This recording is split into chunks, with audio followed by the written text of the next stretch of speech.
আসসালামু আলাইকুম, সবাই কেমন আছেন? আশা করি সবাই ভালো আছেন। সো আজকে আমরা চলে যাব আমার দাদা বাড়িতে। যেহেতু আমাদের শীত শুরু হয়ে গেছে দক্ষিণ অঞ্চলে, আর শীতের ভিতরে যে ঘুরতে যাব না বা বেড়াতে যাব না, রুটি পিঠা হাঁস খাবো না, এটা তো হতে পারে না। তাই চলে গেলাম সকাল সকাল উঠে দাদা বাড়িতে। সো দাদা বাড়ি আমরা রওনা হয়েছিলাম 9টার সময়। 9টার সময় তখনও দেখলাম যে কুয়াশা এখনও আছে।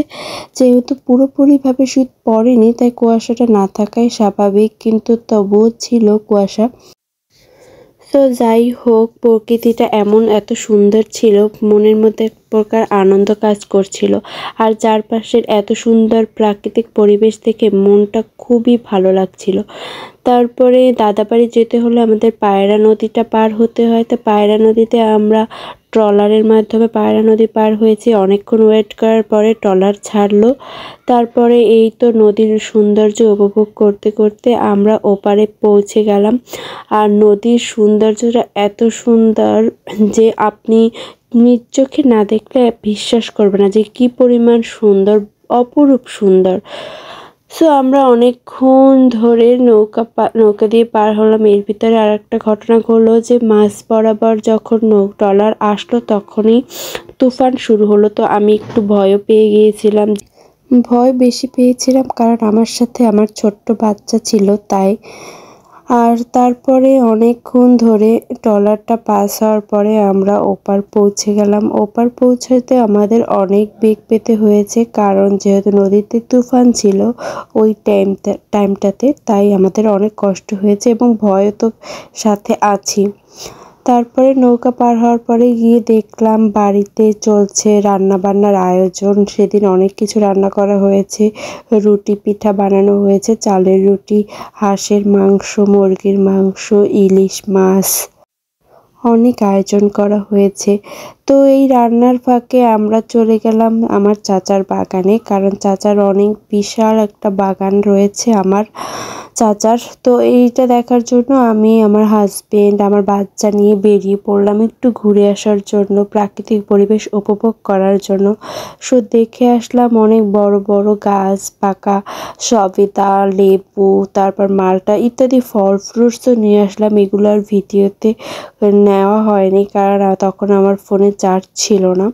পরবর্তীতে আমি এই যে ভিডিওগুলো করেছি এগুলো আমার হাজবেন্ডের ফোন থেকে করেছি। ইতিমধ্যে আপনারা জেনে গেছেন যে আমার ফোনটা নষ্ট হয়ে গেছে, আমি ফোন এখন ভিডিও করতে পারছি না ফোন দিয়ে। তো আমি ওর ফোন দিয়ে ভিডিও করে তারপরে আপলোড করা হচ্ছে আমার ভিডিওগুলো।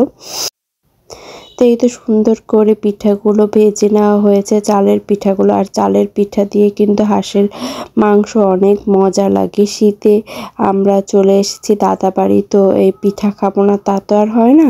তাই সবাই মিলে ডিসাইড করলো যে রুটি পিঠা এবং হাঁসের মাংস করবে ওই দিন। তো হাঁসের মাংস আর রুটি পিঠাই খেলাম। অনেক মজা হয়েছিল। হাঁসের মাংসটা কি যে বলবো, এই শীতে হাঁস যে না খাবে সে অনেক বড় কিছু মিস করবে। তো সেই অনুযায়ী আমরা হাঁস টাস খেলাম ওখানে। তো হাঁসের মাংসটা বেসিক্যালি শীতের মাঝামাঝি সময়ে বেশি মজা লাগে। প্রথম তো এখন একটু খেতে অন্যরকম লাগবে বা তত বেশি মজা লাগবে না, আর একটু সময় যাওয়ার পরে হাঁসের মাংসটা অনেক বেশি মজা লাগবে।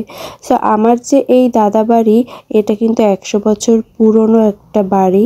100 বছর আগে তৈরি করা হয়েছে। এটা অনেক পুরনো বাড়ি, কিন্তু দেখলে কিন্তু মনে হবে না যে এত পুরনো বাড়ি।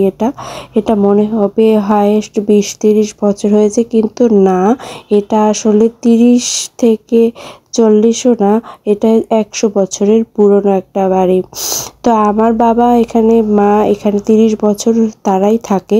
তো তারও অনেক আগেই বাড়িটি তৈরি করা হয়েছে। বাড়িটি একটু দেখুন, আমাদের বাড়িটি কত সুন্দর করে আমার দাদা ভাই, আমার দাদি তৈরি করেছে। এত সুন্দর বাড়ি, আপনারা দেখলে অবাক হবেন যে এখনও সেই পুরনো বাড়িটা এখনও এত মজবুত আছে। তো কোনো কিছুই এটার এখনও নষ্ট হয়নি, কাঠগুলো এত মজবুত। এটা 100 বছর পুরনো বাড়ি, 100 বছর পুরনো একটা বাড়ি। তো আমার যে দাদা উনি অনেক আগেই মারা গিয়েছে, কিন্তু আমার দাদি কিন্তু 2003-4-এর দিকে মারা গিয়েছে। আমার সম্ভবত মনে নেই, আমি তখন অনেক ছোট ছিলাম। সো আমার দাদিও এই ঘরটাতে অনেক বছর ছিল, তো এটার সাথে আমাদের অনেক স্মৃতি জড়িয়ে আছে। তো এখানে এখন আমাদের তেমন আসা হয় না, মাঝে মাঝে আসা হয়। আর এই যে মুরগি হাঁস এইগুলো আমাদের পাশের বাড়ির ফাতেমা আপা বা রাখে, দেখাশোনা করে। আমাদের বাড়িতে অনেক ধরনের গরু ছাগল হাঁস মুরগি আছে, এগুলো সবই আমাদের বাড়ির পাশে ফাতেমা আপা দেখাশোনা করে।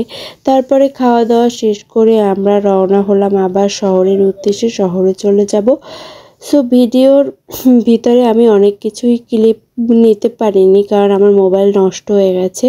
এই জন্য অন্যের মোবাইল থেকে তো আর এত বড় ভিডিও করা যায় না, তাই কিছু কিছু ক্লিপ আমি নিয়ে রেখেছিলাম পরবর্তীতে যাতে আপনাদের সাথে শেয়ার করতে পারি। এবং তারই পরিপ্রেক্ষিতে এই ভিডিওটা কিন্তু 2-3 দিন, অলমোস্ট 3-4 দিন আগের ভিডিও, সেইটাই আমি আজকে ছাড়লাম।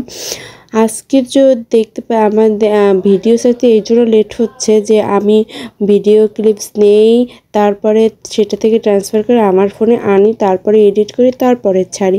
সো এটা অনেক দিনের একটা প্রসেস, অনেক কষ্ট করতে হচ্ছে আমাকে আপনাদের জন্য ভিডিও মেক করার জন্য।